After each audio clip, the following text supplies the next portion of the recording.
Makulevitch? J'étais le docteur Matulevitch. Je suis officiellement à la retraite depuis 5 minutes. Mais je peux le redevenir immédiatement si besoin. Regardez. C'est très simple. Tada! Je n'avais pas dû noter notre rendez-vous. Non, je n'ai pas de rendez-vous. Pas de souci alors, j'ai tout mon temps. Qu'est-ce qui vous amène? Je suis Anastasie. Vous vous appelez Anastasie? Oui. Mon père m'a dit que vous connaissiez bien mon grand-père, que vous étiez son ami pendant la guerre et... Anastasie Lazowski? Oui, c'est moi, La fille du petit Nicolas. qui n'est plus si petit. Il mesure 1m92. Et que fais-tu à New York? Je suis venue pour vous voir. J'arrive tout juste de Paris. Pour me voir. Ton père va bien? Oui, très bien. Il est en pleine forme. Toujours historien? Plus que jamais. C'est lui qui m'a donné votre adresse. Il pense que vous pourriez m'aider dans mes recherches. Tu es médecin? Je suis étudiante en psychologie et... Attends, ne me dis rien de plus dans ce cabinet, c'est lugubre ici. Allons prendre plutôt un verre au pub qui fait l'angle.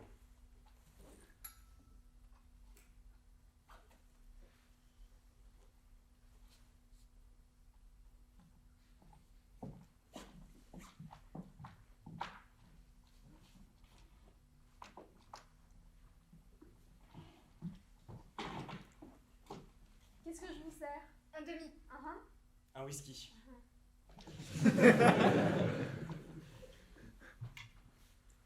Avez-vous entendu parler de l'expérience de Milgram, le psychologue? Ça me dit vaguement quelque chose.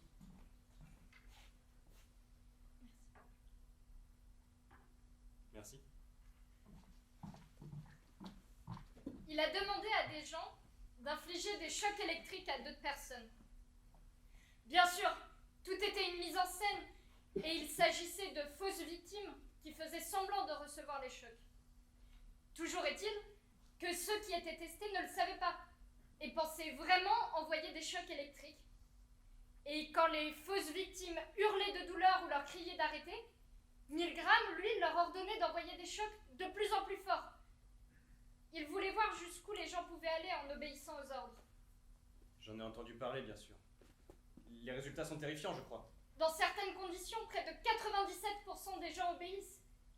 Et quand ils font confiance à la personne qui leur donne un ordre, certains sont même prêts à envoyer une décharge mortelle à un autre homme. Ce qui explique pourquoi tant de gens ont commis des atrocités sans nom pendant la guerre. Vous soumettez simplement à une autorité. Oui, il ne faut pas être particulièrement mauvais pour agir de façon mauvaise. Je comprends ce que ces résultats ont de choquant, mais quand on est allé en cours d'histoire, on a entendu parler de la Saint-Barthélemy, des attaques chimiques, de la Shoah. On se doute bien que pour que de tels massacres de masse aient pu avoir lieu, il a bien fallu que la grande majorité participe ou laisse faire.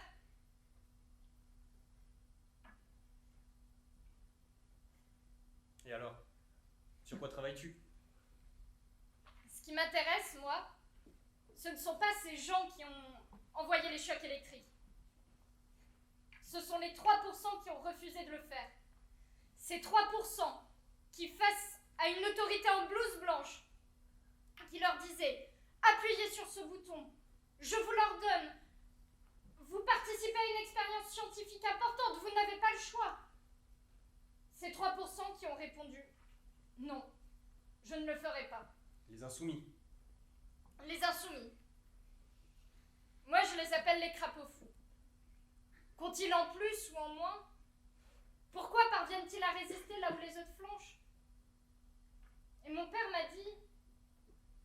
Il m'a dit que vous aviez beaucoup à m'apprendre à ce sujet. Oh, vraiment? Il s'est trompé peut-être? Non, pas du tout. Je vois très bien quelle histoire ton père pensait en t'envoyant ici. Je suis simplement étonné. Il ne t'en a jamais parlé? Il m'a seulement dit que mon grand-père et vous étiez médecins, en Pologne, pendant la Seconde Guerre mondiale. Pour le reste, il dit qu'il ne connaît que les grandes lignes. Mais je ne veux pas vous forcer à vous plonger dans... Non. Il faut que tu saches. C'est juste... Il faut que je me souvienne. On était en 1940, à Rozwadów, un village en Pologne. Tes grands-parents habitaient une petite maison, qui servait aussi de cabinet à ton grand-père. Il y avait une table par ici, Oui, là.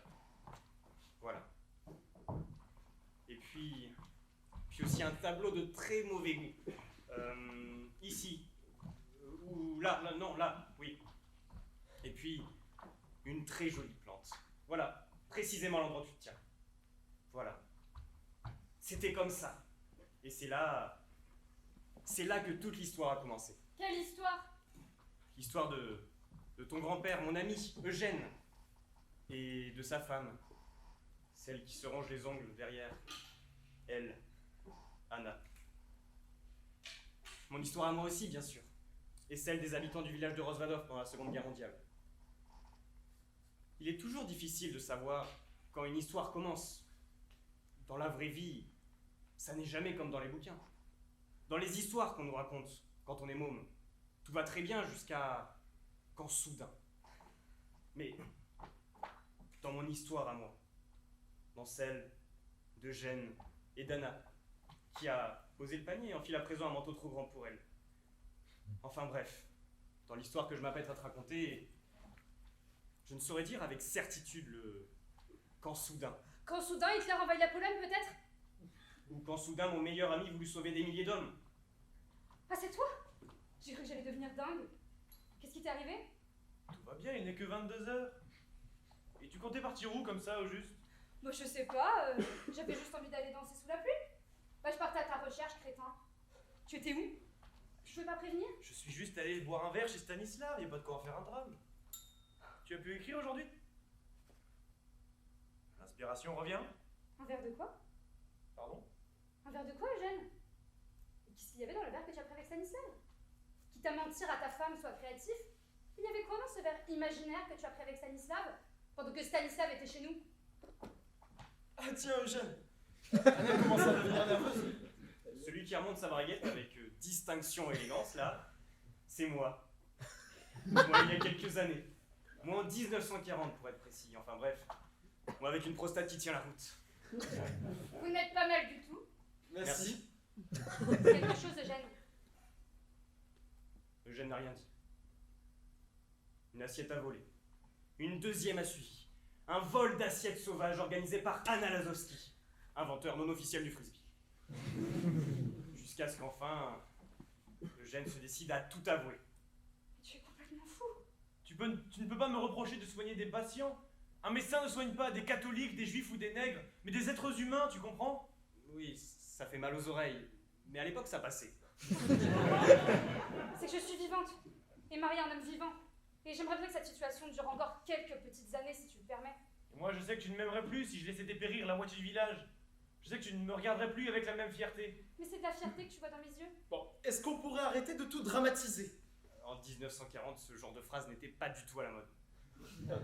Eugène, tu prends beaucoup de risques, c'est certain. En tant qu'ami, je désapprouve. Mais en tant que médecin, je ne peux que comprendre. Après tout, on a fait médecine. Je ne peux que comprendre, mais t'es décidément épatant, mon cher Stan. Tu crois peut-être que le rôle d'un ami, c'est de soutenir coûte que coûte? Bah, tu te trompes. Un ami, ça n'hésite pas à dire « C'est très noble de vouloir aider les juifs. Bah, bientôt, tu pourras plus aider personne, parce que tu seras mort. Tout mort. Et ta femme, bah, elle mourra aussi, de tristesse, seule, dans une Pologne allemande. Voilà, je crois que c'est ça que ça dit un ami Stan. Et puisque tu es médecin, pourquoi tu n'irais pas, toi, risquer ta vie tous les soirs en frappant à la porte des patients juifs? Mais je pourrais si Je j'étais fatigue pas obligé. pas. Je crois que j'ai toujours agacé Anna. Désolé, mon vieux. Ah non, tout va bien. J'adore Anna. Elle dit ce qu'elle pense, et ça c'est formidable. Si tout le monde en faisait autant, il y aurait beaucoup moins d'ulcères. Et un monde sans ulcères serait déjà beaucoup plus vivable. Hitler est déjà difficile à supporter, mais Hitler, quand en plus on a mal au bide, c'est vraiment terrible. Dis-moi, il y a une question que je voulais te poser. Comment tu sais qu'un juif a besoin de toi? Ils placent une pancarte à leur fenêtre avec les lettres J-E-M. J-E-M. Juif et malade. Non, Non. t'es bête. Quand la nuit tombe sur Rozvadov, je me promène en guettant les draps blancs qui sèchent aux fenêtres.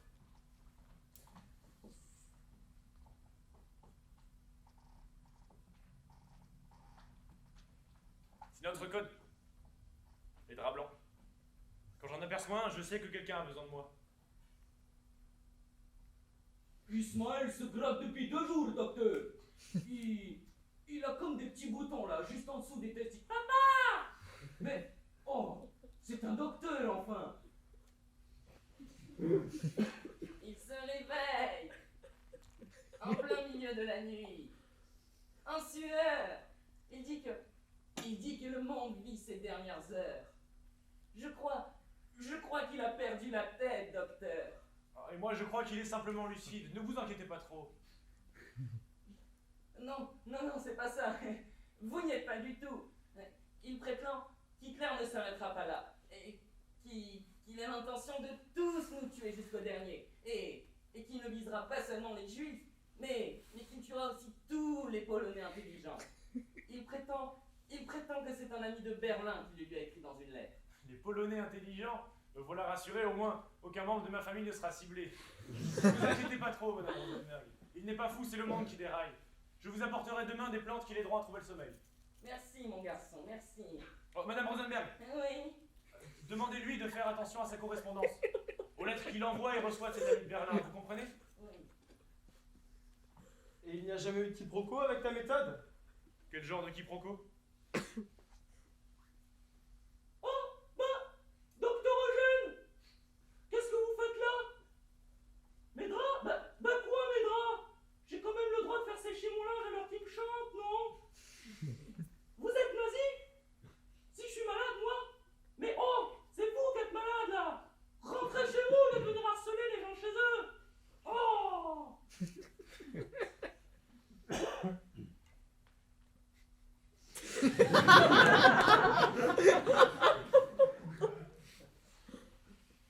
Et si un Allemand t'arrête un soir pendant ta chasse au drap blanc? Eh bien, pourra-t-on me reprocher d'aimer me balader le nez au vent dans les rues de Rosvadov? Alors mon grand-père était un résistant? Bien sûr qu'il en était un. Je vais ouvrir. Ah non, non! Comment ça? Ah non, non. Il suffit qu'Anna te reproche de ne pas dire assez non pour que tu m'en sortes deux d'affilée? Tu attends quelqu'un? Non, mais c'est peut-être un patient. Ou un Allemand? Ou un Allemand malade. Un Allemand malade est un Allemand! Un Allemand malade est un malade. Stan, pousse-toi. Non! Pousse-toi. D'accord. Micha, qu'est-ce que... Bonsoir les copains, j'ai une grande nouvelle pour vous. Ta-da-da-da-da. J'essaie de rouler les tambours. Ça, je passe tout seul. Vous vous dites, ah tiens, Micha a encore trop bu. Non! Ah si, Micha a un petit peu bu. On va te raccompagner chez toi. M'ont rappelé Nancy. Mon rappelé Nassi, c'est pas du polonais compréhensible. Micha, on ne comprend pas. M'ont rappelé les nazis. Ils ont besoin de moi pour être tunnel, pour creuser. Mais n'irai pas moi, on peut pas mourir là-bas loin de chez moi. Un tunnel, mais jamais le bout. Juste creuser. Ils appellent ça des camps de travail, mais pas du travail ça. J'ai besoin de vous. Aidez-moi à ne pas y retourner. Micha, tu sais ce qu'ils font aux déserteurs, le risque est trop grand. On ne peut pas... M'amputer? D'accord? Micha, D'accord, pourquoi? Pour couper Pour couper quoi? un membre. Un membre? Un membre. Ah, mais tu comprends ce qu'il dit, toi? Bah, si vous coupez, je ne peux pas creuser. Ils se débrouillent tout seuls avec leur tunnel, sans Micha. Il est farci comme un chou. Jambes ou bras, je ne sais pas. Je préfère jambes, mais capable de me demander de creuser quand même. Non, mais il nage en plein délire, le pauvre. c'est d'accord. Vrai? Vrai. Oh, merci. De là que je t'embrasse. Eugène, quand tu dis c'est d'accord, tu penses à quoi exactement?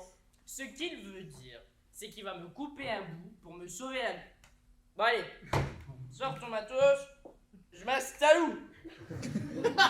Ce sera pas ce soir. Ah, si. Je dois être amputé dans une semaine. Ce sera fait avant. J'ai peur de comprendre, là. Eugène, on peut se parler? On va raccompagner Micha. Puis j'aimerais bien dormir un peu. Ah bah oui, c'est le moment de dormir. Je me disais moi-même que j'avais bien envie de dormir un petit peu. Tiens, regarde, d'ailleurs, je vais me coucher, là. Voilà, faisons ça. Alors on a raccompagné Micha. Il voulait amputer un homme pour qu'il n'aille pas travailler pour les Allemands. Il était dingue. Fatigué surtout. Ton grand-père s'épuisait au cabinet le jour et soignait les juifs la nuit. Mais vous ne l'aidiez pas? Mais je me cache, moi. Pourquoi est-ce que personne ne comprend ça? J'avais quitté Varsovie où ils avaient commencé à arrêter tous les intellectuels. Enseignants, cadres, médecins. Mes parents et plusieurs amis à moi n'avaient pas eu ma chance. Vos proches ont été exécutés? Vous deviez être... Aussi dévasté qu'une ville bombardée, paralysé par la peur. Si j'en avais le courage, je me tuerais là, maintenant, sans attendre la fin d'une guerre qui m'a déjà tout pris. Disons que je n'étais pas en grande forme. Voilà, c'est ça. Je crois que sans ton grand-père, je serais mort à Varsovie.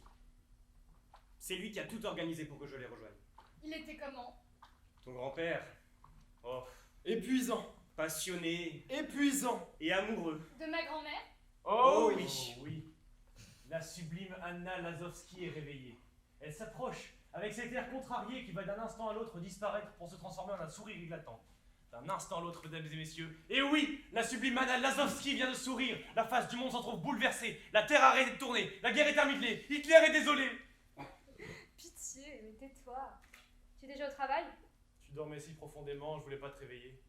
Tu parlais dans ton sommeil. J'aimerais dire que c'était mignon, mais c'était surtout marrant. Ah ah ah, très drôle. Je veux que tu arrêtes tes balades nocturnes, Eugène.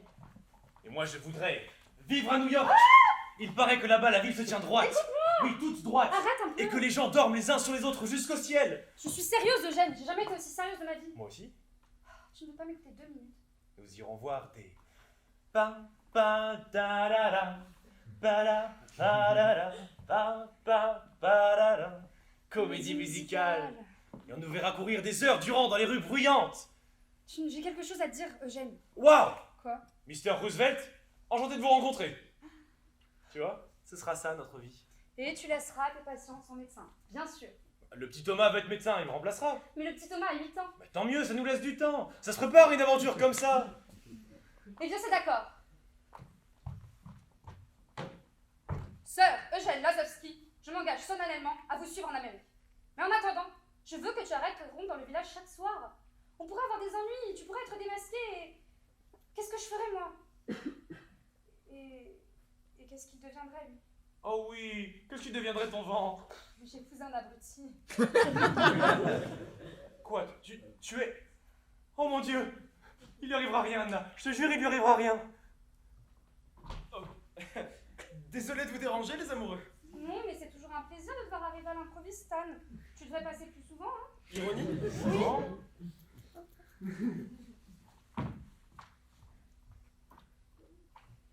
Elle dit ce qu'elle pense, elle est vraiment... Formidable, je sais. Bon, j'ai réfléchi toute la nuit. On n'enlève pas une jambe à un homme parce qu'il ne veut pas creuser un tunnel pour les Allemands. Je veux faire un test. J'ai eu une idée, c'est juste une idée, hein. Mais tu dois m'accorder un peu de temps. Ne coupe pas cette jambe tout de suite. Stan, je vais être papa.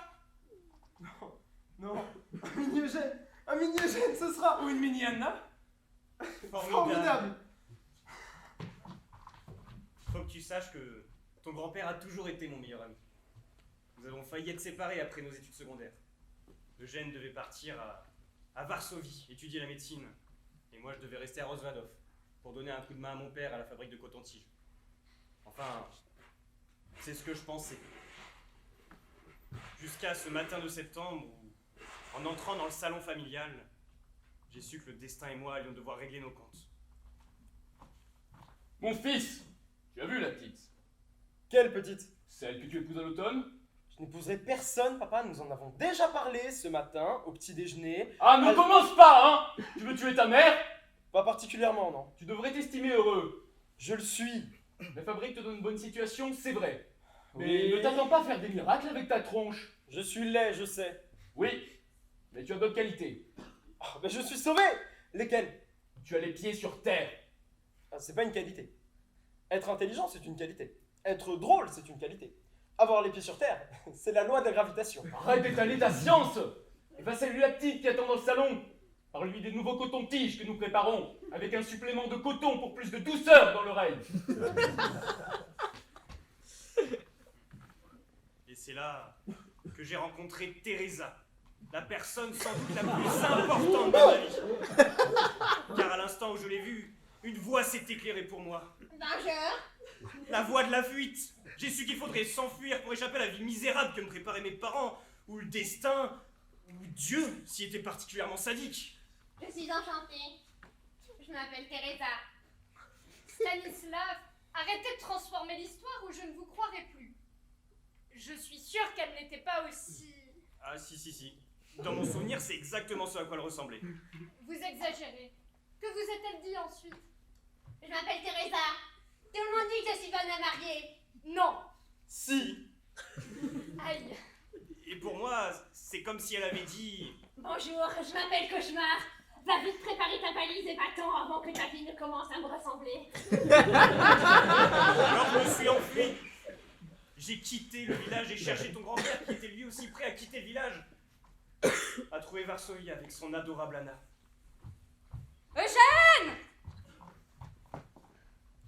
On est en retard, on va finir par rater notre train. Et si on rate notre train, bah on rate notre entrée à l'université. Et si on rate notre entrée à l'université, bah on rate notre année. Et si on rate notre année, on rate notre vie. C'est ça que tu veux, Eugène, qu'on rate notre vie? Tout va bien, on a le temps. 2 billets pour Varsovie, s'il vous plaît. 2 billets. 3. Qu'est-ce que tu fais avec cette valise, Stan? Ben, je me disais que ça pourrait être sympa que je vous accompagne. C'est d'accord? Ouais. Bon, 2 ou 3 billets. 3. Bien sûr, tu ne pourras jamais se débarrasser de toi, c'est ça? Alors on est parti pour Varsovie. Anna a étudié la littérature pour devenir écrivain. Eugène et moi pour étudier la médecine. J'aurais préféré l'histoire, mais j'ai toujours été influençable. Et ton grand-père m'avait dit... L'histoire, c'est pour savoir comment les gens déjà morts sont morts. La médecine, c'est pour empêcher que les gens pas encore morts le deviennent. Après, tu fais ton choix, hein, je te juge pas. Eugène, Qu'est-ce qu'il y a? Un Allemand, il marche dans notre direction. Il a demandé le nom du médecin du village, il te cherche. Très bien, je le recevrai. il ne vient pas pour consulter, Eugène, ne fais pas l'idiot. Ils vont contrôler les dossiers de tes patients, on doit fuir. Mais je n'ai rien à cacher. Mais Eugène, les médecins peuvent pas aider les juifs. L'un d'entre vous a-t-il déjà vu un juif dans ce cabinet? Tu leur prescris des médicaments. J'imagine qu'ils vont pas les chercher à la pharmacie. C'est le Polonais le plus allemand du pays. Comment est-ce que tu vas justifier tous ces Ils vont retraits de arriver dans mon médicaments? Mais on va enfin, fuir. calmez-vous! Ma chérie, contrairement à ce que ton père peut penser, tu n'as pas épousé un idiot. Stan, va te cacher. Est-ce que tu es vraiment sûr que... Stan, au sous-sol, maintenant!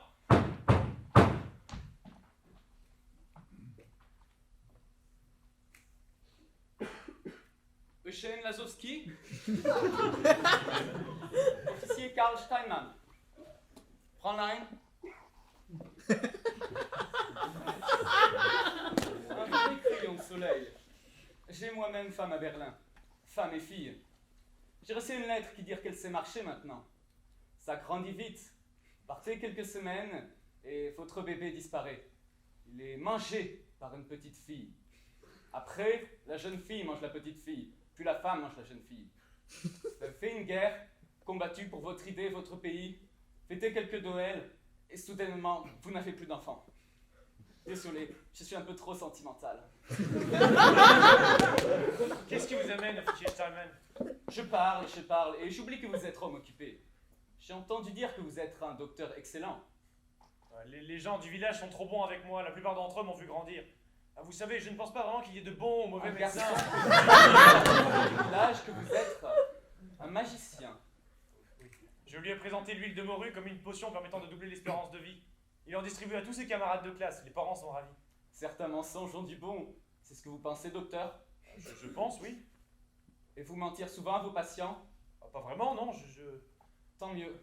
Je ne crois pas dans sorcellerie. Et je crois que j'ai besoin d'un peu d'aide. Je me suis fait un bobo. Montrez-moi ça. Restez là, ne bougez pas. Oh, une histoire très bête, vous savez.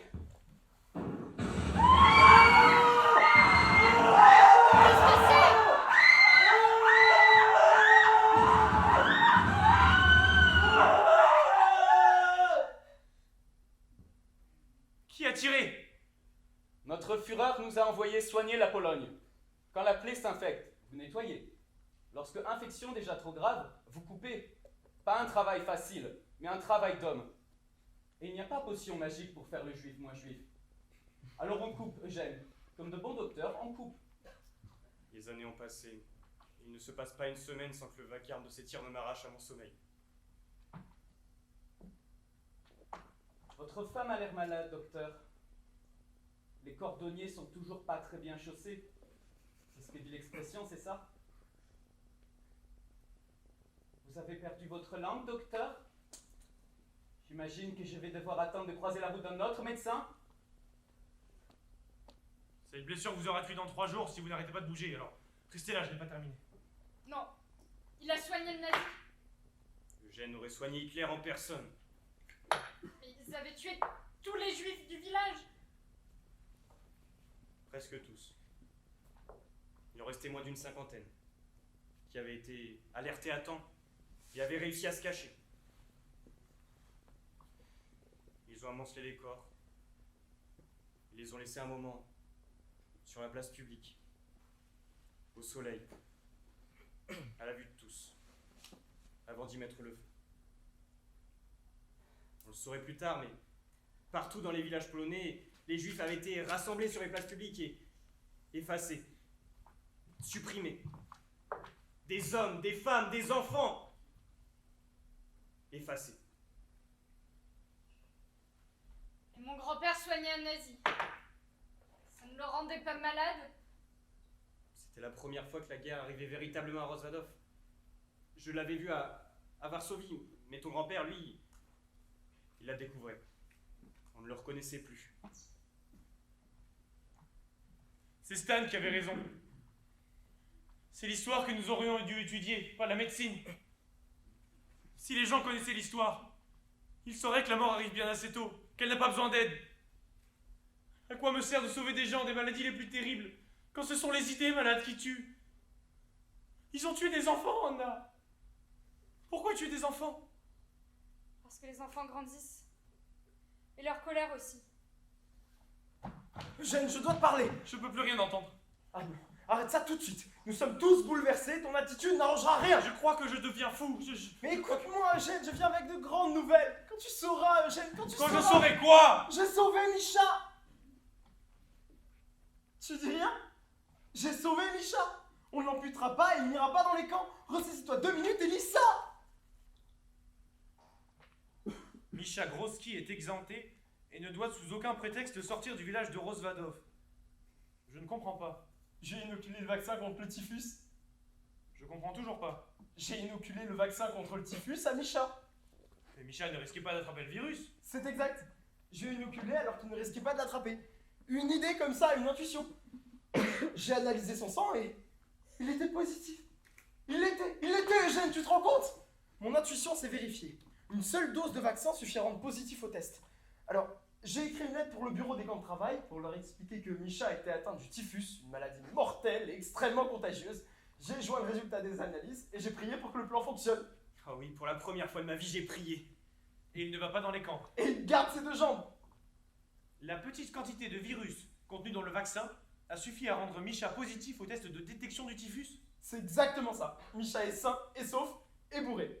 Mais pour ça, j'ai pas encore de solution. Je crois qu'on est resté quelques secondes à se regarder dans le blanc des yeux. Enfin, moi je regardais Eugène, mais ton grand-père, lui, il semblait plutôt regarder à l'intérieur de son crâne, au fond de sa tête, là où j'avais semé sans le savoir les germes de sa plus grande idée. Quelques jours plus tard, on apprit que les derniers ouvriers, les quelques juifs restants, étaient à présent invités à se présenter à Varsovie. Tu dois garder tout ça pour toi, Stan. Tu pourrais être exécuté pour bien moins que ça. Je suis un résistant. Je me cache, mais je suis un résistant. Plus bas. Beaucoup plus bas. Tu es un formidable résistant. Et tu sais ce qui est merveilleux? Ta femme va me trouver sensationnel. Non, parce qu'elle n'en saura rien, souviens-toi. Cette histoire doit rester entre nous. Mais qu'est-ce qui est si sensationnel alors? C'est que le typhus est l'une des maladies les plus contagieuses au monde. Oui. Non. Je comprends pas. Misha risque de contaminer tout le village. Ah oui, mais non, j'ai été trop vite. Misha n'est pas vraiment malade. J'ai fait semblant, Eugène. Ce faux typhus va se répandre. Il ne peut pas en être autrement. Le typhus est contagieux. Le typhus est très contagieux. Et personne à Rozvadov n'est capable d'endiguer une telle propagation. Le seul médecin officiel n'a que 30 ans. Mais il est excellent. Pas tant que ça. Ne sois pas modeste. Ne sois pas stupide. Je suis un très mauvais médecin. Le pire d'entre tous. D'accord, mais qui comptes-tu sauver? Les convocations arrivent en masse. La moitié du village devra bientôt se rendre à Varsovie. On ne prend pas le train quand on est malade. D'accord, j'ai compris, mais qui, Eugène? Tu penses à qui? J'ai un ami en Je particulier? ne te parle pas d'un ou deux cas, mais du plus grand nombre de patients. Et pour commencer, tous les juifs. C'est impossible. Ah, c'était ton Tu es idée. fou. Non, ne commence pas. Hein. J'ai voulu donner un coup de main à un ami. Je me suis arrangé avec la science et je me suis un peu arrangé avec la loi. Mais un mensonge à cette échelle, non, ça non, c'est certainement pas mon idée. Et tu te rends même pas compte des risques que nous courons. Tu as une femme, tu auras bientôt un enfant, mais raccroche ce téléphone. Nous allons lancer une campagne de vaccination. Elle est entièrement justifiée puisque Misha a été déclaré positif. Nous allons vacciner les patients et les tester dans la foulée, exactement comme tu l'as fait avec Misha. Oui, allô Eugène, médecin de Rosendorf, à l'appareil. Oui, tout à fait. Un cas de typhus a été déclaré au village la semaine dernière. Oh, le patient a été mis en quarantaine, mais sa nièce a absolument tenu à le voir et je crains le début d'une pandémie. Une pandémie? Oui, une pandémie. Je sais ce que c'est qu'une pandémie, madame, j'ai étudié la médecine à Varsovie. Nous aurions besoin d'un stock de vaccins. De l'ordre de... 200 vaccins, pardon, j'ai dit 200, je voulais dire 2000. Oh. 2000 vaccins. Je crois que je préférais quand il pleurait. Oui, tout à fait. Vous avez de quoi noter? Voilà. C'est comme ça que ça a commencé. Eugène s'est emballé. Eugène s'est dit que s'il suffisait d'une piqûre pour sauver des vies, alors il se devait de le faire. Ce n'est qu'après qu'il eut raccroché, alors que la grande machination était déjà en marche, qu'une idée me vint et me paralysa. Tu sais quel est le problème, Eugène? Le problème de ton plan si ingénieux? Ce plan est parfait. À un détail près. Les patients atteints du typhus meurent. Les tiens ne mourront pas.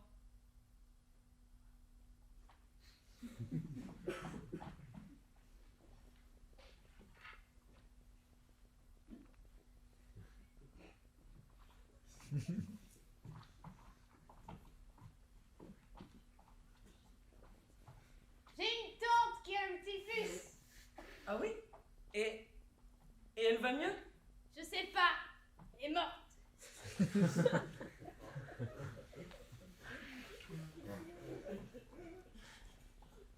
Bonjour, Madame Anna. Vous dites à votre mari qu'on est là.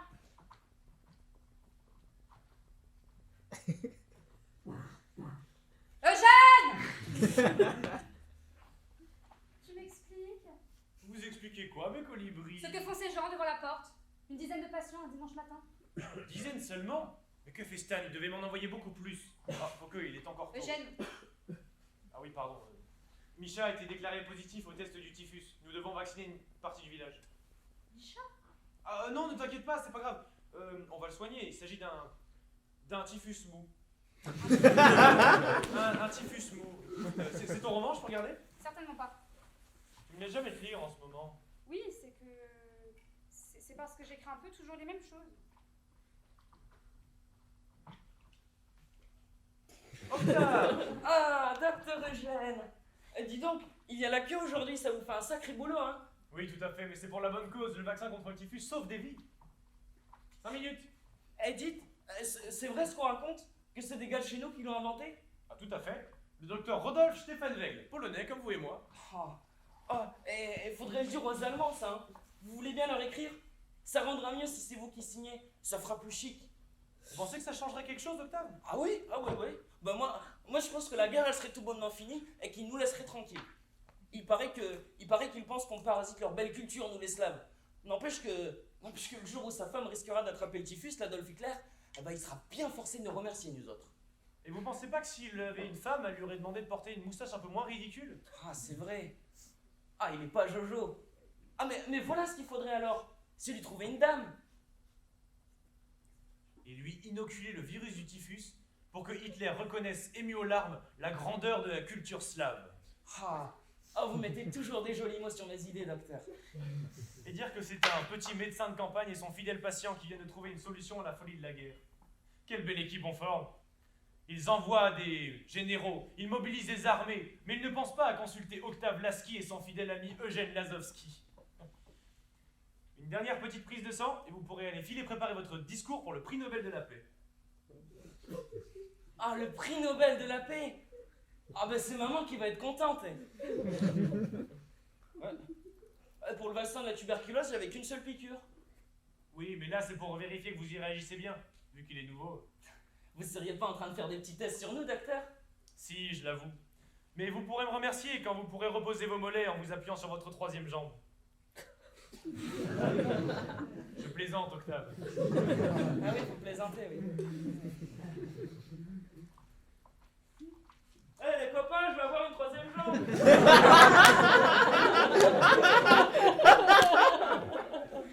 Les patients ont défilé au cabinet pendant 3 jours. Puis nous avons commencé à rédiger les lettres et à préparer les résultats envoyés à Berlin. Comment allez-vous, Alina? Oh bah ça va pas trop bien, j'ai des douleurs dans le dos et à force de tamponner j'ai... Non, Stan, n'envoie pas ça! Qu'est-ce qu'il a celui-là? Enfin, mais qu'est-ce qui t'arrive? Ils les tuent, ils brûlent leur maison, ils exécutent les juifs atteints du typhus. Toute une famille a été exécutée dans un village voisin. On ne vaccine plus les juifs? Ce serait signé leur arrêt de mort. On les avait fait passer en priorité. 50% de ces lettres concernent des juifs. C'est quoi ces messes basses là? C'est en sauvant tous les autres qu'on les sauvera. En sauvant tous les autres. Au fond, c'est la meilleure des solutions possibles. Mettre Rosvatov en quarantaine. Rosvatov en quarantaine? Mais tu es dingue! C'était ton idée. Je déteste quand tu dis ça. Pouvons-nous récupérer ces lettres, Alina? Oh bah c'est qu'elles viennent de partir là alors Elles ne viennent pas de partir, elles sont juste là. Ah ça c'est vous qui le dites. Je peux les voir, Alina. Le docteur Eugène en a besoin. Ah sous prétexte que c'est docteur, ça se permet de donner des ordres à tout bout de champ. Prenez ces lettres Alina, rendez ces lettres Alina. Insupportable, docteur Eugène. Alors que vous faites un si beau métier, Alina. Et que vous le faites si bien. Prenez ces lettres, Alina. Dans une prochaine vie je ferai docteur moi aussi. Voilà, faisons comme ça. Attendez. Il peut pas fonctionner, votre plan. Les habitants savent bien, eux, qu'ils ne sont pas malades. Comment comprendraient-ils que le village soit mis en quarantaine? Tout le monde va découvrir la machination et... Est-ce que tu peux me laisser raconter? Autant pour moi. Octave, qu'y a-t-il? On m'a toujours caché des choses à moi. Les Allemands, eh ben ils sont pas sympas, eh ben on me le dit pas. La guerre éclate, on me dit rien. Et vous, eh ben vous êtes pas le premier. Voyons, que dites-vous là? J'ai reçu une lettre ce matin en allant au courrier. Moi, j'étais si heureux en décachetant l'enveloppe. J'ai toujours rêvé de recevoir une lettre, de savoir que quelque part quelqu'un avait pensé à moi. Mais voilà que ce jour de fête se transforme en cauchemar. Voyons, vous m'inquiétez, Octave. Vous avez appris une mauvaise nouvelle? Votre mère en Allemagne aurait... Non, non, non. Maman est en pleine forme. Elle en verra d'autres des guerres mondiales. Lisez vous-même.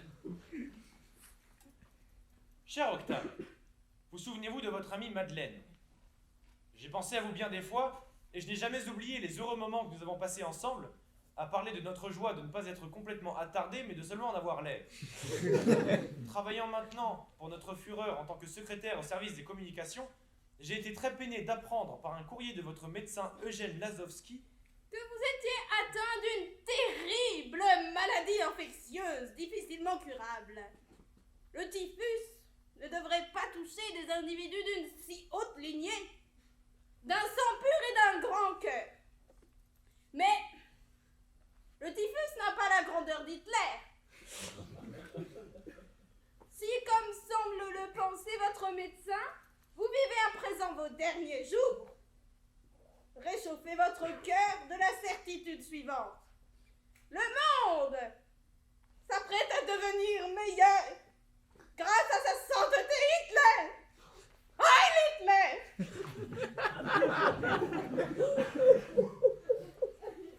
Voyons, c'est très simple, Octave. Je peux tout vous expliquer. Votre ami a dû recevoir des informations erronées. Ah, ne me mentez pas, hein. Bon, très bien.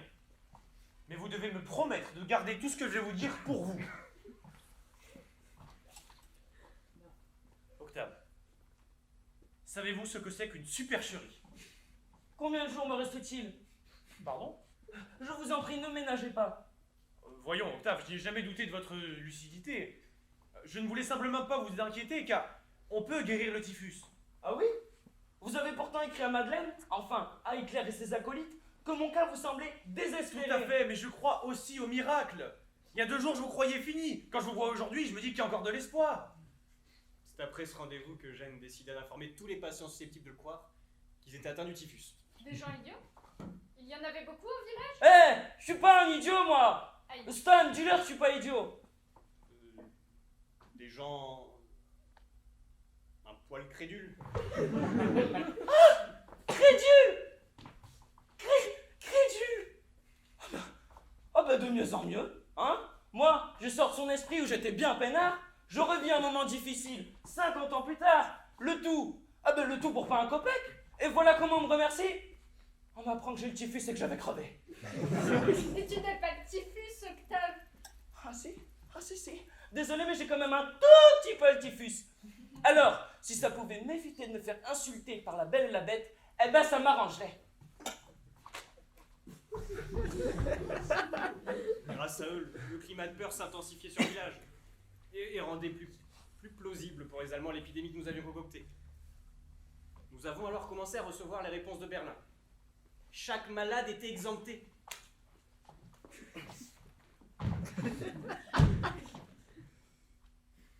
À quoi est-ce que vous jouez? Au docteur, et croyez-moi, c'est beaucoup moins amusant que ce qu'on imagine. Bonjour, mademoiselle. Je vous rendrai votre salut quand vous m'aurez répondu. Oh, mais ne lui rendez pas, il est à vous. Que puis-je faire pour vous? Lui demander de se taire pour commencer, et d'arrêter définitivement toute tentative d'humour. Je change dans 10 minutes, Stan.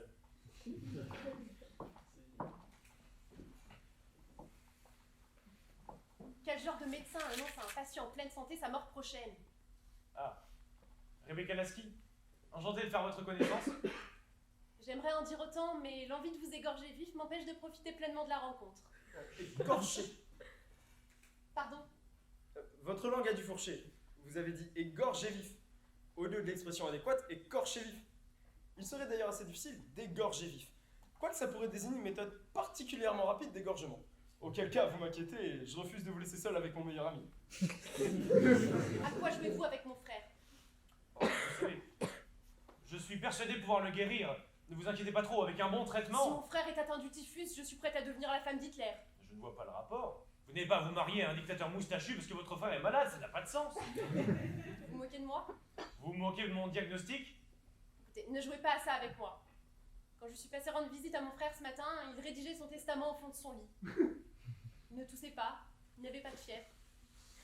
Il reste persuadé qu'il vit ses dernières heures. Nous vivons peut-être tous nos dernières heures. Cette guerre n'est pas prête d'être terminée. Je ne suis pas venue ici parler philosophie ou politique. Vous savez, mon frère est cible des moqueries depuis notre plus jeune âge.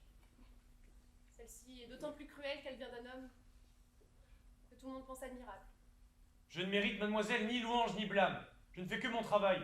On étudie la médecine pendant de longues années, et cela nous permet de déceler un cas de typhus, même lorsque les symptômes ne sont pas forcément conformes à la représentation habituelle.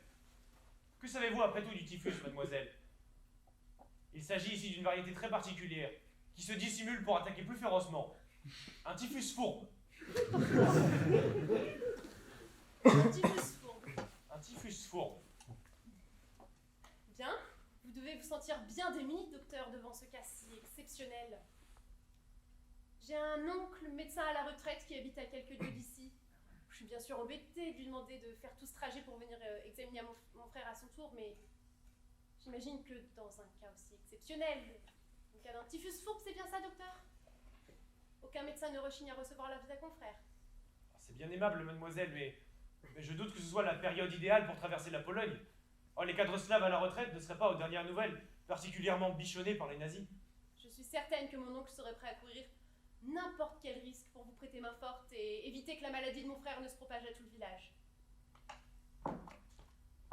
Mademoiselle Lasky, quel âge a votre frère? 22 ans. Et il ne possède aucune maladie particulière à votre connaissance? Vous voulez dire en dehors du typhus fourbe dont vous le dites atteint? Très précisément, oui. Aucune déficience avérée, aucune maladie contagieuse? Aucune en effet. C'est donc bien dommage que ce typhus lui tombe dessus. Il ferait une recrue parfaite pour les camps de travail du Troisième Reich. Oh bien sûr, il serait un peu loin de vous et devrait restreindre ses habitudes alimentaires. Mais comme le disait Sénèque, le travail est l'aliment des âmes nobles, n'est-ce pas?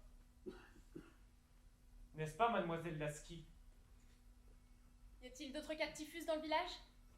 Une centaine pour le moment. Je vous avoue que je suis un peu dépassé. Je frimais tout à l'heure, mais j'ai en réalité séché quelques cours sur les épidémies. Je m'occuperai de mon frère malade. Je vous en serai très reconnaissant. Et elle n'a rien dit à personne. Rien. Et le lendemain, nous avons reçu une lettre de Berlin, exigeant la mise en quarantaine de Rosadov. Eugène était devenu incontrôlable. Un soir, après quelques verres, il me confia qu'il pensait pouvoir arrêter la guerre de cette façon. Je pense pouvoir arrêter la guerre de cette façon.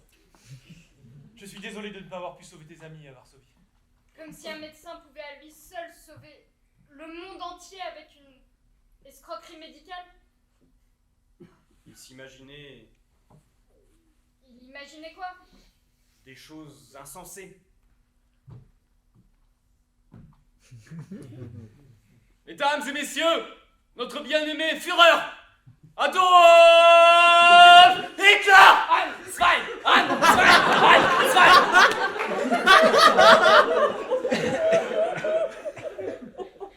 Est-ce que tout le monde m'entend?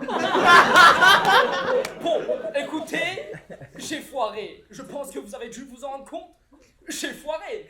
Mais bon, vous savez ce que c'est. Parfois, on a une mauvaise idée. Et par un mélange de fierté et peut-être de bêtises, n'ayons pas peur des mots. Ils n'ont jamais tué personne. Ce qui n'est pas le cas de tout le monde. Ok. Donc, par un mélange de fierté et de bêtises, eh bien, on s'emballe, on perd pied, et une chose en entraînant une autre, on dépasse carrément les bornes. Sans ce typhus, je me serais sûrement acharné. Mais là, je pense que les signes que m'envoie l'univers est clair.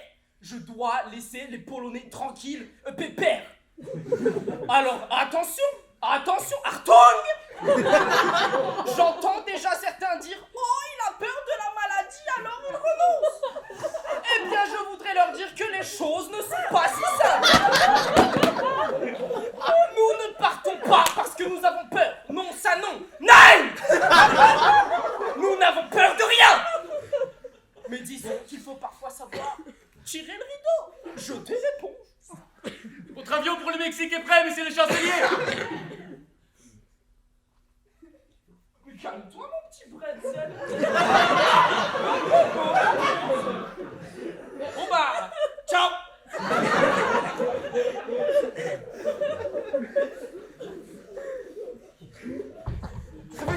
Réveille-toi, je te dis! Ils arrivent! Les Allemands? Oui, les Allemands! Évidemment, les Allemands! Tu en connais beaucoup d'autres qui veulent visiter la Pologne ces temps-ci! Eh bah, qui viennent s'ils veulent attraper le typhus, c'est leur tour. Gêne, cette histoire t'a rendu complètement zinzin. Qu'est-ce qui va se passer quand les mecs vont se rendre compte que le village est en quarantaine à cause du typhus, que tout le monde est censé avoir un bon gros typhus, et que personne, je dis bien personne, n'est atteint du typhus? Oh mon Dieu. Voilà déjà une réaction plus appropriée. On doit trouver une solution.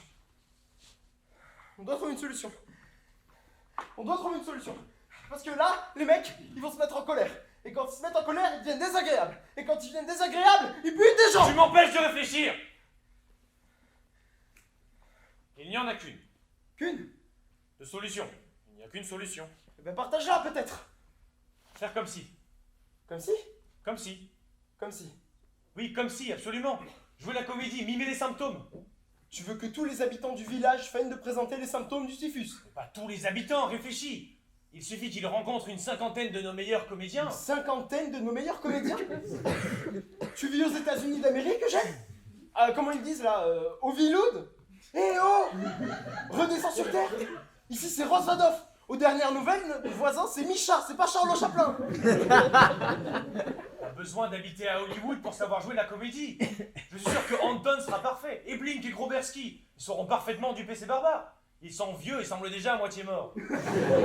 Et tu peux m'expliquer comment Anton, Blink et Groberski s'y prendront pour mimer les frissons que provoque le typhus? Bravo, c'est minable!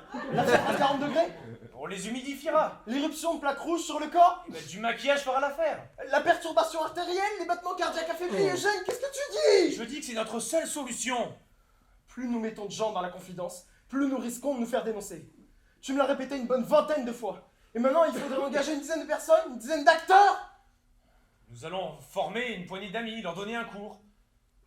Un cours de typhus. Un cours express et approfondi de typhus, absolument. Eugène, je t'aime de tout mon cœur, mais je vais devoir te tuer. Stan, va sous la table. Quoi? Tu m'as très bien entendu. Je t'ai bien entendu, mais je suis pas sûr d'avoir compris. Va sous la table. J'avais bien compris. Je te préviens, il faudra vraiment que tu me laisses t'ausculter, un de ces quatre. Qu'est-ce qu'elle a, cette table? Voilà.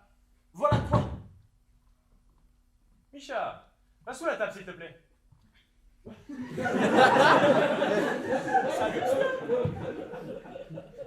Il n'a même pas posé de questions.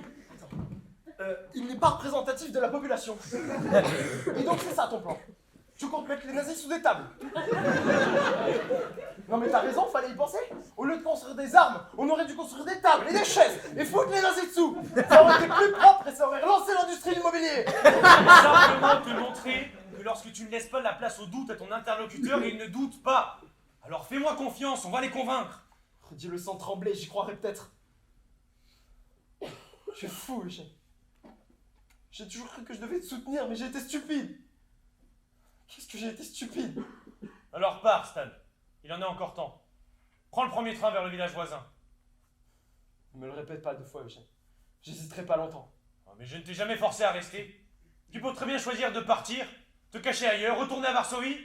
Tu peux même te proposer un remplacement à Micha, tiens pourquoi pas après tout. T'auras résisté une petite semaine, c'est déjà pas mal. Bravo, c'est très intelligent de me dire ça. Tu ressembles à un enfant de 4 ans, Eugène. Ce plan était censé sauver Micha, pour m'éviter de perdre un ami de plus.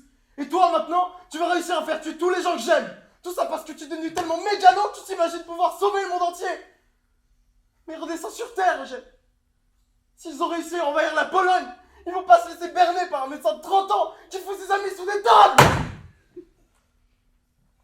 Pour ton information, quand des gens tiennent à nous, on n'a plus le droit de jouer les héros. On n'en a plus les moyens.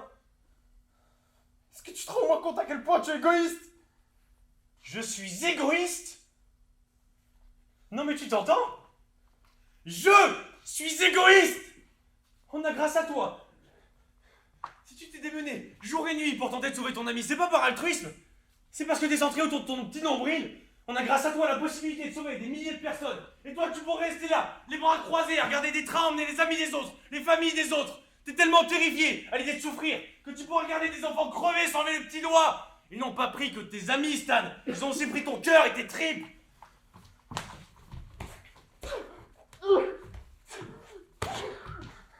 Arrête, Stan. Arrête.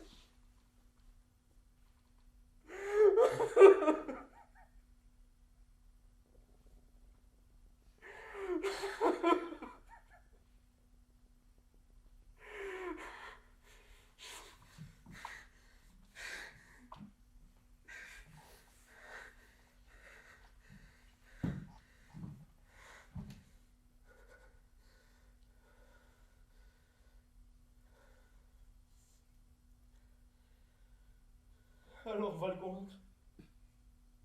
Non. Toi, tu restes en dehors de tout ça. Je veux que tu puisses veiller sur mon enfant s'il m'arrive quelque chose. Anna me laissera jamais approcher du petit. Tiens. Prends ça. Je les ai dans ma poche depuis des semaines. C'est... Ouais. Si tu es certain, et je dis bien certain, qu'on est démasqué, avale-les. Avale-les vite. Du poison? Vous aviez du poison dans votre poche?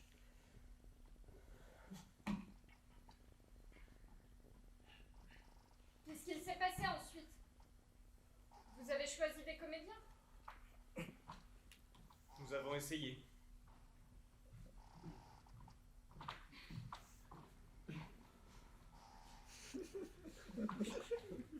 Je veux de la toux, des frissons et de la sueur. À vous, tout seul.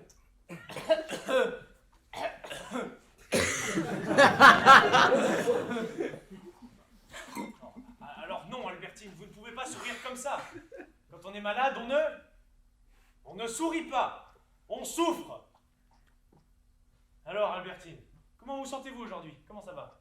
Ça va, merci, ça va bien. Non, non, non, Albertine, ça ne va pas. Ah ouais? Ça va pas? Enfin, si, ça va, mais là, on fait comme si. Comme si. Comme si.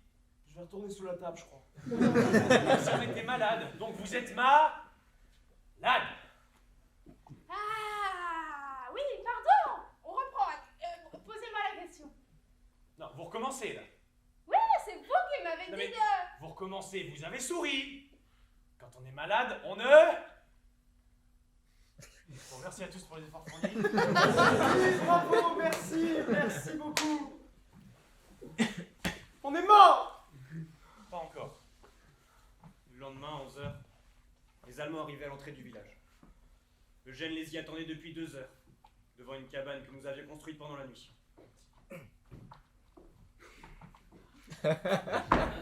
Aïe!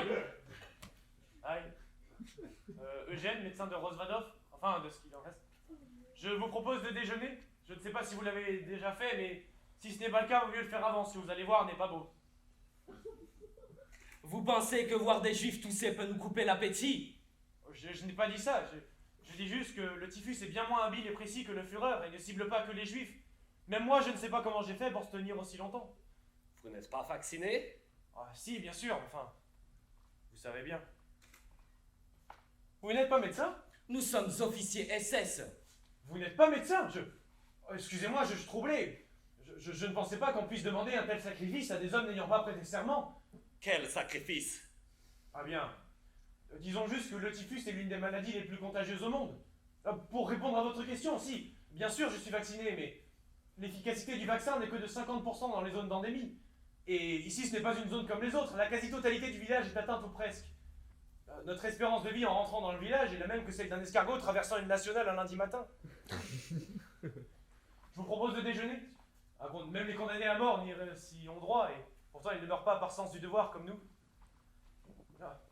Ma chère Roberta, désolé de vous avoir fait sortir de votre lit. C'était pas ma grand-mère? Non, ta grand-mère n'était pas dans la confidence. La serveuse, c'était mademoiselle Lasky. Qu'est-ce que vous prendrez? Je ne suis pas certaine que la viande ne soit pas contaminée, mais je peux vous proposer des légumes.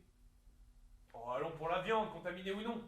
Un condamné à mort sur le point d'être fusillé ne refuse pas une dernière cigarette par peur d'un cancer du poumon. Je n'ai pas faim. Un verre d'eau de vie pour moi. La même chose pour moi. Ouais, bien soit, nous nous contenterons de boire. Alors, messieurs, comment se passe votre voyage en Pologne? Nous sommes ici, en Allemagne, et il serait grand temps de vous y faire. Oui, pardon. Pour tout vous dire, j'ai été un temps attristé de l'annexion de la Pologne. Je pense que vous comprendrez, j'ai toujours eu un cœur de patriote. Mais je ne suis pas de ces nationalistes qui pleurent encore leurs frontières des mois après l'annexion. J'ai bien compris aujourd'hui que le futur de l'humanité, c'est l'Allemagne du Führer. Patriote. Vous vous dites patriote. Mais comment peut-on être attaché à un pays qui n'a jamais rien fait pour l'histoire? Expliquez-nous. Si vous nous convainquez, je vous offre un autre verre. Sinon, je vous fusillerai avant d'aller achever les malades de votre village, dans leur lit de mort. Parfois, on l'appelle le Sphinx. Pas en raison de ses origines égyptiennes, j'imagine. Nicht! On l'appelle le Sphinx parce que si vous ne répondez pas à ces questions, il vous tue. Oui, j'avais compris. Je vous avoue que la perspective de mourir avant d'avoir accompagné mes patients jusqu'à la mort ne m'enchante guère. Surtout celle d'être tué avant la naissance de votre enfant. Bravo, félicitations. Expliquez-nous. Oh mais, la perspective de rehausser à vos yeux la renommée de la Pologne m'exalte. C'est très simple. Si je suis patriote, c'est très simple. Mais dis quelque chose! Pourquoi est-ce qu'elle ne dit rien? Il y a tellement d'arguments qui se pressent dans mon esprit que je ne sais pas par où commencer. La Pologne, si vous voulez. Eh bien, docteur, on est en panne d'inspiration? Détendez-vous. Croyez-moi, je n'aime pas cette situation non plus. Vous me mettez dans l'embarras. Alors répondez. La question est simple. Pourquoi aimez-vous la Pologne? Est-ce que c'est compliqué, ça? Non, c'est pas compliqué. Et puis bien, je ne vous parlerai pas pour commencer de ces beaux paysages que vous avez pu voir sur... Foutaise! Des mauvaises herbes et de la pierre sale! Il a dit qu'il n'en parlerait pas, faut suivre un peu.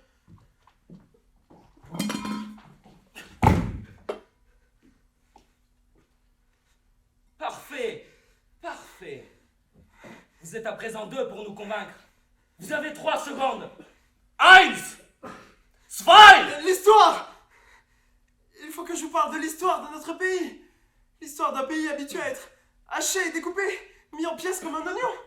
Et il faut que je vous parle de toutes les couches de cet oignon. Tout ce qui fait que la Pologne est la Pologne. De toutes les merveilles dont mon pays a accouché. Chopin! La musique de Chopin. Chopin dont le corps est en France, mais dont le cœur, lui, est conservé dans une cathédrale à Varsovie. Tant le compositeur avait peur, une fois mort, de ressentir le mal du pays. Et de Copernic. Nicolas Copernic, polonais lui aussi, sans qui le soleil tournerait toujours autour de la Terre dans des esprits obscurs. Et de Marie Curie, cette brillante scientifique qui a reçu 2 prix Nobel. Et qui aimait tellement le pays où elle vivait qu'elle a nommé l'élément qu'elle a découvert le polonium. Le polonium! Et de l'inventeur du croissant, cette pâtisserie croustillante que les Français se sont appropriée, mais qui a bel et bien été inventée par un de mes compatriotes. Et du vaccin contre le typhus, qui ne sauvera pas aujourd'hui, j'en ai peur, mais qui par le passé a sauvé des vies. Parlez. Après tant de semaines de silence et de peur, j'ai réuni péniblement tout ce qu'il restait en moi d'humanité. Je les ai assommés avec. Je les ai enivrés de paroles, pendant que Rebecca les saoulait d'eau de vie.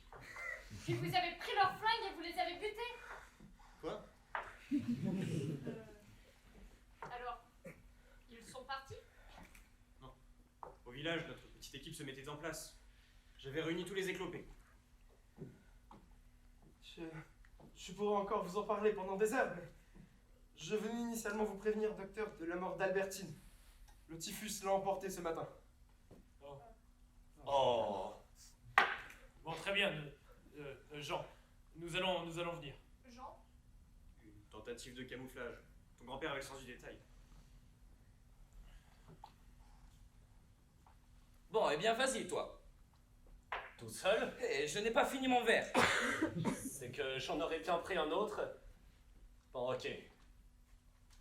Alors Eugène a accompagné le jeune soldat terrifié dans une visite express et surréaliste d'Hollywood-Pologne. Venez, approchez-vous. Tous les symptômes sont là. Un cas d'école. Vous allez bientôt sentir l'odeur caractéristique du corps putréfié par le typhus. Je la sens d'ici. Pouvons-nous aller plus vite? Mais nous devons encore procéder aux analyses sanguines. Il y en a pour au moins 3 heures. 3 heures? Il doit y avoir une autre solution. Quel âge avez-vous? 20 ans. Comme cette charmante jeune fille, Elisa. Elle était encore fort belle il y a 2 mois. C'est fou comme, en un rien de temps, le typhus vous arrache toute substance vitale. Je pense que nous avons fait le tour. Ce que nous pouvons faire, si vous voulez, c'est prendre un échantillon sanguin et vous le remettre pour que vous le testiez vous-même à Berlin. Enfin, si vous tenez jusque-là. Cela prendrait combien de temps? Oh, quelques secondes, tout au plus. Ce sera parfait. Alors ils sont partis. On s'est retrouvés. On a un peu ri. On a beaucoup pleuré.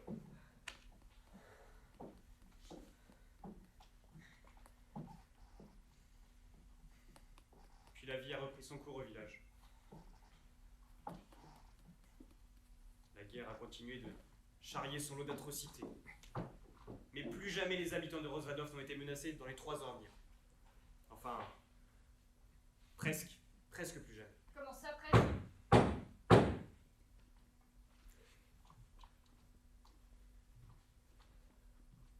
Docteur Lasowski, je ne m'étonne pas de votre silence. Je ne m'en vexe pas non plus. Figurez-vous que vos activités illicites ont été rapportées à Berlin la semaine dernière. 2 officiers sont venus examiner la situation. Ils ont dressé un rapport. Conforme, je sais. Je vous parle pour ma part de votre façon d'aider le juif. Aucun juif n'a mis les pieds dans ce cabinet depuis le début de la guerre. D'ailleurs, il n'en reste pas beaucoup à Berlin depuis votre dernière visite de courtoisie. Et pourtant, il n'y a pas de fumée sans casser des œufs. Vous prescrivez des médicaments aux passagers des trains qui s'arrêtent dans le village. Vous leur délivrez la moitié seulement des médicaments prescrits en leur demandant d'acheter la partie restante à leur arrivée. Et la partie supplémentaire, qu'en faites-vous, Eugène? Votre polonais s'est amélioré? Eh bien, cette partie-là, vous la gardez pour le juif. J'en mets ma main à couper au feu. Avez-vous des preuves de ce que vous avancez? Je ne sais pas si vous avez remarqué, mais ces derniers temps, on ne s'embarrasse plus trop avec la procédure. Et je suis sûr que les soldats qui viendront ce soir de Varsovie ne vous offriront pas les services d'un avocat. On y était presque. C'est drôle. On vous surnomme le petit malin en ce moment à Berlin. Mais vous n'avez rien de rapide. Sauf en ce qu'il s'agit de soigner les êtres humains, n'est-ce pas? Ou au moins, Ce qui en a l'air. Je me moque bien que vous soigniez le juif, docteur, puisque vous soignez tout le monde. Je ne suis pas idiot. Je serais mort dans les 10 jours si vous ne m'aviez pas ouvert les portes de votre cabinet il y a 3 ans. 3 jours. Vous seriez mort en 3 jours. 3 jours. À mon avis, il ne vous en reste pas plus. Ils seront là ce soir. Peut-être avant.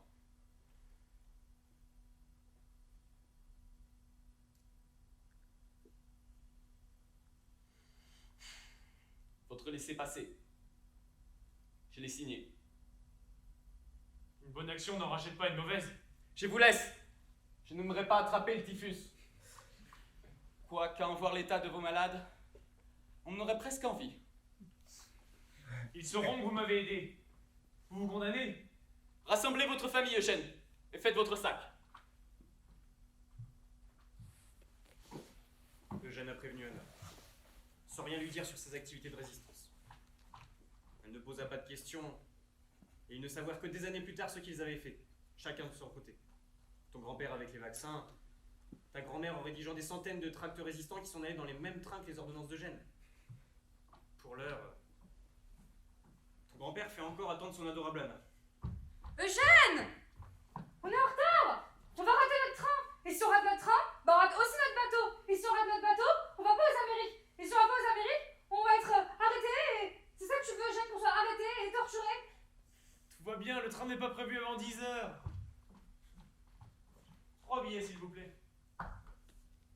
Oui, Nicolas. Il dit au revoir à Micha sur le quai. Il est debout depuis 6 heures ce matin. Il tient plus en place.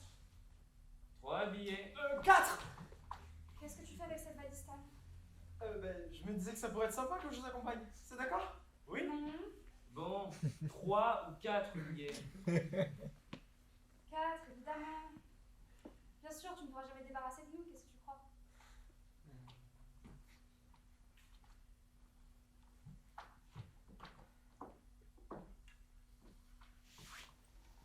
Vous partez pour de bon? Nous nous reverrons, Rebecca. Tenez. Prenez ce médaillon. J'ai mis une photo de moi à l'intérieur, pour être sûr que vous ne m'oublierez pas. Moi, vous oubliez. J'en serais bien incapable. Vous êtes la première personne à ne pas avoir ri à mes blagues. Personne ne rit à vos blagues. C'est vrai. Venez avec nous, Rebecca. Venez avec moi. Vous savez que je ne peux pas quitter mon frère. Tout comme vous ne pouvez quitter le vôtre.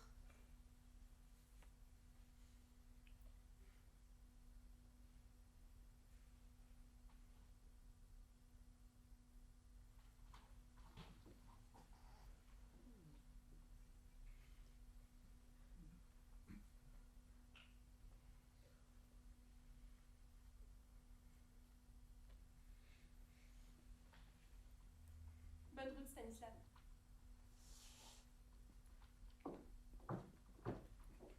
Alors on est parti à New York.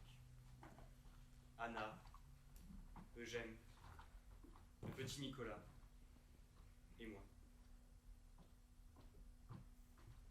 Je n'ai jamais remis les pieds dans ma chère Pologne, mais je reçois souvent des nouvelles de Rebecca.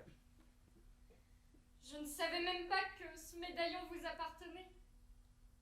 Je porte, depuis ma naissance, la photo de Rebecca Lasky sans le savoir. Non, cette photo-là, je ne te l'aurais pas laissée. Mais je l'ai remplacée par un souvenir tout aussi précieux. Ce que tu portes, c'est la fin d'une histoire. Et le début d'une autre. Quand soudain on découvrit un reste d'humanité, tout au fond d'un trou.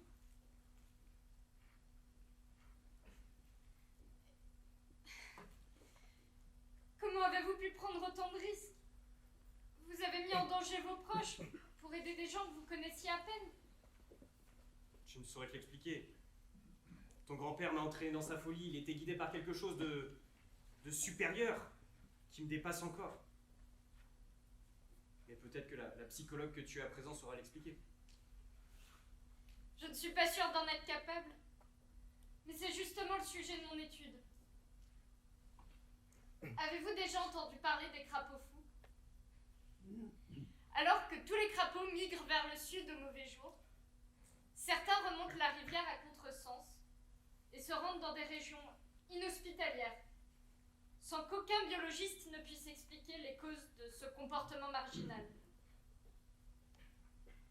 Ce que l'on sait en revanche, c'est que lorsqu'à cause d'une catastrophe naturelle, d'une soudaine sécheresse ou d'une construction humaine, tous les crapauds voient leur vie menacée et succombent, c'est sur ces crapauds fous, et sur eux seuls, que repose la survie de l'espèce.